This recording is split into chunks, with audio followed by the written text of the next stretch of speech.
नमस्कार भाई दोस्तों। एक चीज़ तो सच्चाई है, लोगों को समझाना बहुत मुश्किल है, बहकाना बहुत आसान है। हकीकत में सुनना। हाल फिलहाल अपने बात करते हैं अपने हरियाणा और पंजाब की। एक आंदोलन हरियाणा में चल रहा है, एक पंजाब में चल रहा है। हरियाणा में चल रहा है गौशाला बचाने के लिए, गौशाला के लिए आंदोलन चल रहा है, जिसको किसानों का नाम दिया जा रहा है। हम नहीं मानते उसको, किसानों का नाम आप दे सकते हो। गौशाला का आंदोलन है तो गौशाला वालों का और उस थर्मल प्लांट का है वो, उसको आप किसानों का नाम नहीं दे सकते। दूसरा आंदोलन पंजाब में चल रहा है मत्तेवाड़ा जंगल को बचाने के लिए। जल, जंगल और ज़मीन ये किसानों के मुद्दे हैं। वो मुद्दा बिल्कुल आप उसको किसानों से जोड़ सकते हो, क्योंकि वो जंगल को बचाने का आंदोलन है, वो किसानों से जोड़ा जा सकता है। हाँ, वहाँ पर पहुँचो, किसान जत्थेबंदी आप पहुँचो, जितनी यूनियन है जत्थेबंदी जो भी बोलते हो, वहाँ पहुँचो, उसको बचाओ अपने जंगल को।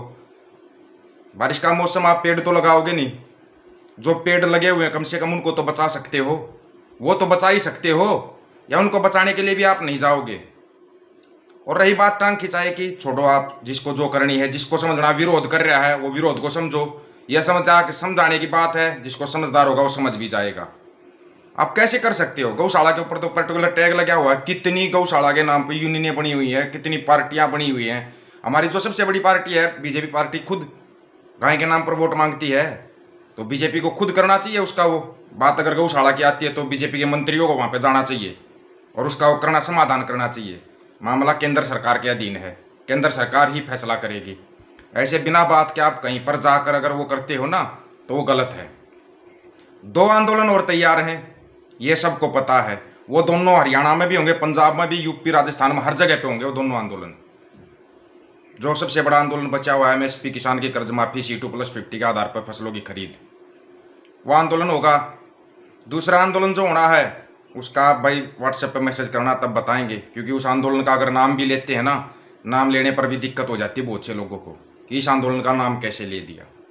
कुछ चीज़ें ऐसी होती हैं कि वो छुपाव में रहे तो ही ठीक होती हैं। हाँ, वो आंदोलन जरूर होगा, इतना कन्फर्म है, उसकी तैयारी हो चुकी है। लोगों ने अपना धरना शुरू कर दिया है, ये भी बता दिया आपको, धरना शुरू कर दिया है। और धरना कौन शुरू कर रहे हैं वो सबको पता है।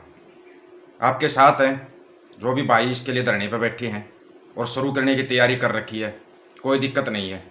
आंदोलन, किसान का आंदोलन पर आप अगर आधी रात को ही बोलोगे ना, तो आधी रात को भी हम आएंगे। बिना बात का अगर किसी भी, हर एक आंदोलन को आप किसानों के उससे जोड़ोगे, वो गलत है। आपको पता होना चाहिए, अगर आप किसान के नाम पर, पहले किसान के नाम पर इतने चिड़े हुए हैं लोग जिसकी कोई हद नहीं है।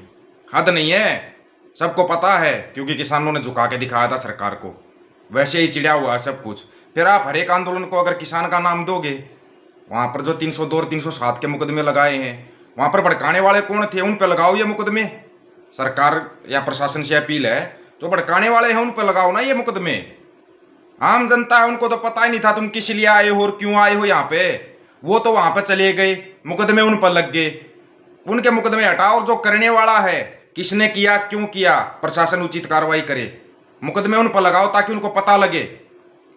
आज तक जितने भी आंदोलन हुए उनसे नेता तो पैदा हुए हैं, समाधान कभी पैदा नहीं हुआ।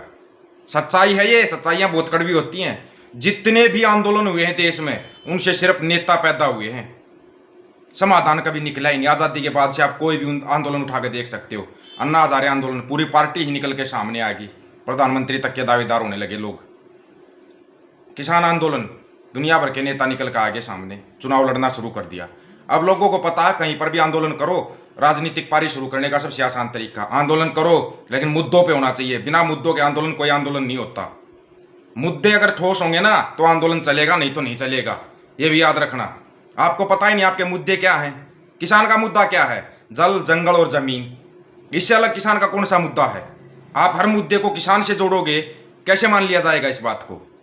और जो अगर ये कर रहे हैं ना कि नहीं ये किसान से संबंधित है, इनके ना अगर आप तर्क देखोगे ना, इतने जबरदस्त तर्क देते हैं। बैल किसान से जुड़ा हुआ है, कहीं दिखाना मेरे को कहां पे बैलों से खेती हो रही है?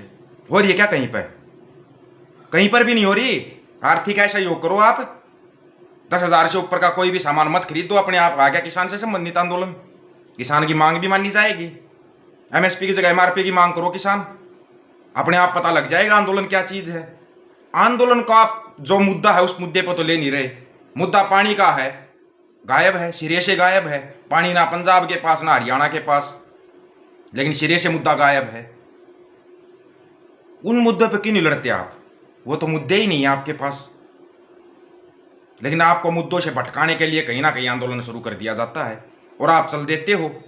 केस लगेंगे फिर उसके लिए आंदोलन करो, केस भी हटवाने हैं, और कुछ होगा फिर उसके लिए करो। प्रशासन से भी, सरकार से भी अपील है, जो अगर बिना बात के किसी भी चीज़ को किसान के साथ जोड़ रहा है, इन पर उचित कार्रवाई होनी चाहिए। और जिसको वो करना है ना कि गलत बोल रहा हूँ और कुछ कर रहा हूँ, बोलते रहो, तुम्हारा काम है बोलते रहना। तुमने कभी कुछ नहीं किया जिंदगी के अंदर। ऐसे नहीं कि जनता को बिल्कुल ऐसे ही भटका दो कि वो अपने मुद्दों से ही भटक जाए। अगर किसी की समझ में आता है तो वीडियो को शेयर और चैनल को सब्सक्राइब कर लेना भाई। सच्चाई बोली जाएगी और सच्चाई हमेशा कड़वी होती लगेगी लोगों को। एक दूसरे की टांग खुद खींचते हैं ये यूनियनें, ये जथेबंदियाँ एक दूसरे की टांग खींचती हैं, लेकिन फिर भी इकट्ठे बैठ जाते हैं। लेकिन हकीकत में एक दूसरे के पूरक हैं ये, कि मैं बड़ा चेहरा बनूँ और मैं बड़ा चेहरा बनूँ। ये है इनकी सच्चाई। इसमें झूठ हो तो बता देना आप लोग भी, लेकिन एक दूसरे के मुंह पर नहीं बोल सकते। बड़ा अजीब तमाशा चल रहा है। बहकाया हमारे को जा रहा है, कौन आएगा भाई इतनी बहकाई में। हकीकत ये है, जिसके जो मुद्दे हैं वो मुद्दों पे खड़े हो। जनता तब सहयोग करती है जब आप असली और ठोस मुद्दों पे होगे। आप इसको पूरे हरियाणा से कैसे जोड़ सकते हो, थर्मल वाले इसको बताओ मेरे को, किसानों का नाम लेकर कैसे जोड़ दोगे, जबकि केंद्र सरकार के अधीन है मामला। नहीं जोड़ सकते, गलत चीजें। हाँ, मत्तेवाड़ा का जंगल है, पूरा जंगल सबको पता है, जंगल अगर बचाना है तो उसके लिए तो खड़ा होना पड़ेगा। उसके लिए आप खड़े होइए, और अगले आंदोलन के लिए अगर आप तैयार होते हो या नहीं होते हो पता है, फिर वही 2-4% लोग आंदोलन करेंगे। बाकी 98%, 96% को तो टांग खिंचाई करनी है, इससे अलग कुछ भी नहीं करना। लेकिन आंदोलन फिर भी होगा, लेकिन वो तरीके से होगा, ऐसे नहीं होगा। ये याद रखना आप। और जिसको जो टांग खिंचाई करनी है करते रहो, आपका काम यही है। अपना काम है सच्चाई बता देना, और सच्चाई यही है। चाहे इसको कड़वी मान लो, दवाई के तौर पर लोगे अच्छा लगेगा, अगर मुंह बनाओगे तो और ज़्यादा खराब लगेगा, लेकिन बताई सच्चाई जाएगी। ये याद रखना। नमस्कार, राम राम, सत श्री अकाल, आदाब, और सभी भाइयों को ईद मुबारक। ईद की हार्दिक शुभकामनाएं सभी को।